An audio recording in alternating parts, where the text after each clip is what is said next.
My name is Daraiseh, and I live in Flint, Michigan.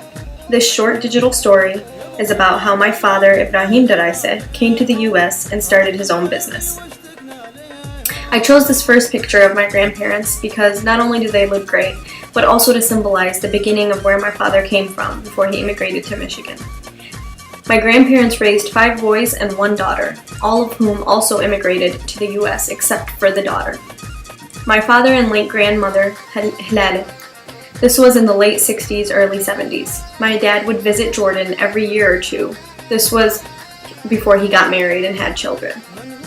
My family in the early 80s going to Jordan for one of their visits. In the picture is my father, Ibrahim, my sister Suzanne, my brother Omar, and behind them my eldest brother, Barakat. We fast forward here to a picture in Ramtha, Jordan, at our home.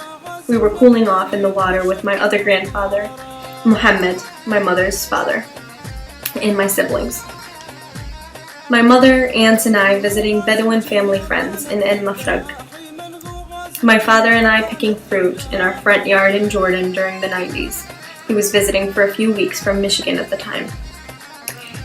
The picture of my father in the golf cart is with my late Uncle Ali, who is the oldest of the brothers and who's also the reason for why they all immigrated and started their own businesses. He came to the U.S. first, and then he encouraged the rest of his brothers to follow, and they did.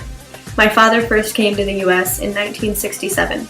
Among the places he and his brothers worked before entering into the small business sector were General Motors and Citizens Bank.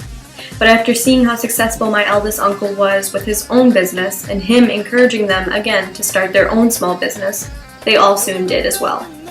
They took out loans and all bought their own supermarkets in varying cities in Genesee County. My father lived in the U.S. for some periods of time while my mother and siblings were in Jordan. My parents wanted us to have the best of both worlds. I, for example, spent my early childhood in Jordan and was able to preserve my Arabic and grasp on our culture, and so did my older siblings. During that time that my mother and us lived in Jordan, my 2 older brothers and sister would fly to visit my father every few summers. In 1998, we officially all moved back to the States. My mother began helping my father by working in the store, and so did my brother Mohammed and Barakat. My father is the youngest and therefore was the last one to retire this year and sell his business after almost 45 plus years of being self-employed. My father and extended family's journey to the States has taught me a lot of life lessons, but most of all, that they did a great job of getting us to love our new home, but to also never forget our roots.